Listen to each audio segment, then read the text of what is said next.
Welcome back ناظرین. ہم بات کر رہے ہیں ڈرون حملوں کی قانونی حیثیت کیا ہے.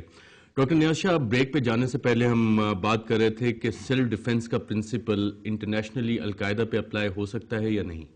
دیکھو, یہ جو the right to self defence ہے یا جو قانون ہے سیلف ڈیفنس کا, یہ اقوام متحدہ کے چارٹر میں ہے اور یہ صرف سٹیٹس کو حاصل ہے, سٹیٹس پہ اپلائی ہوتی ہے. القاعدہ جو ہے وہ ایک نان سٹیٹ ایکٹر ہے, جس کو ہم نان سٹیٹ ایکٹر بولتے ہیں. مطلب وہ کوئی سٹیٹ نہیں ہے, کوئی حکومت کی ڈپارٹمنٹ نہیں ہے, آرگن نہیں ہے, تو اس کو یہ رائٹ حاصل نہیں ہے.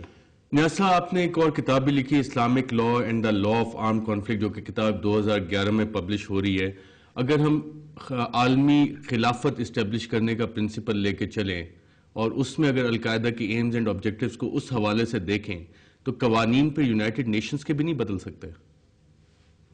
دیکھو, القاعدہ, اگین میں صرف یہی بات کروں گا کہ دیکھو, القاعدہ تو ایک رومنگ قسم کی افراد کی گروپ ہے کہ وہ ایک جگہ سے دوسری جگہ جو موو کرتے ہیں, اس کی نہ کوئی خاص بیس ہے, کوئی پتہ بھی نہیں ہے کہ ہیڈ کوارٹر کہاں ہے, بس ایک دو نام ہے جو بار بار سامنے آ رہے ہیں. بس صاحب, فریڈم فائٹر اور ٹیررسٹ میں کیا فرق ہوتا ہے؟ یہ تو ڈیفینیشن کا فرق ہے. فریڈم فائٹر جو دیکھیے, ایک آدمی کا فریڈم فائٹر دوسرے کا ٹیررسٹ ہوتا ہے. بس صاحب, فریڈم فائٹر اور ٹیررسٹ میں کیا فرق ہے؟ دیکھو, انگریزی میں ایک مشہور قول ہے کہ one person terrorist is another person freedom fighter. اب دیکھنا یہ Dr. Robert Barnett, what's the difference between a terrorist and a freedom fighter? Well, you're presuming that they can't be both. Those that engage in wars of national liberation under international humanitarian law are still bound by the laws of war.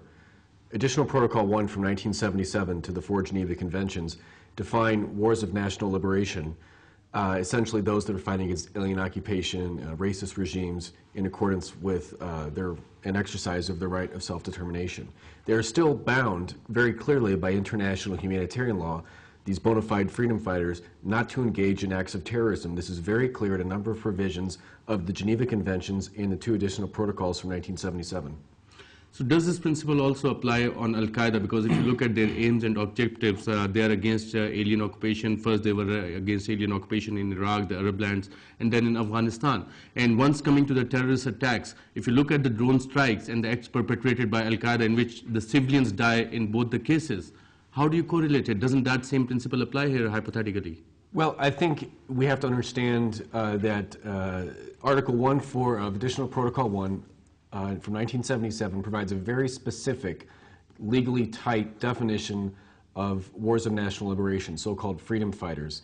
Unless a group falls within that definition, everyone can't just say they're operating under a racist regime or in a situation of alien occupation. Those have specific legal meanings. And what's the definition of terrorism? Well, that's one of the internationally agreed definition of terrorism. Well, that there is the most scholarly opinion is that for the most part there is no comprehensive definition of terrorism. Legally accepted definition of terrorism. Right. Well, there are laws against terrorism and treaty law in Security Council resolutions, but they don't provide a legally accepted definition of terrorism. It's not as simple. I can't just give you one sentence. There is no legally accepted definition of terrorism. He's not going to answer differently. Because there's no comprehensive treaty dealing with terrorism at international level. Terrorism کی کوئی عالمی acceptable definition ہے؟ کوئی نہیں ہے. ہرگز نہیں. ناظرین, یہاں پہ ہم ایک چھوٹا سا وقفہ لیں گے اور وقفے کے بعد جب واپس آئیں گے تو ڈرون حملوں کی قانونی حیثیت پہ اپنی گفتگو جاری رکھیں گے.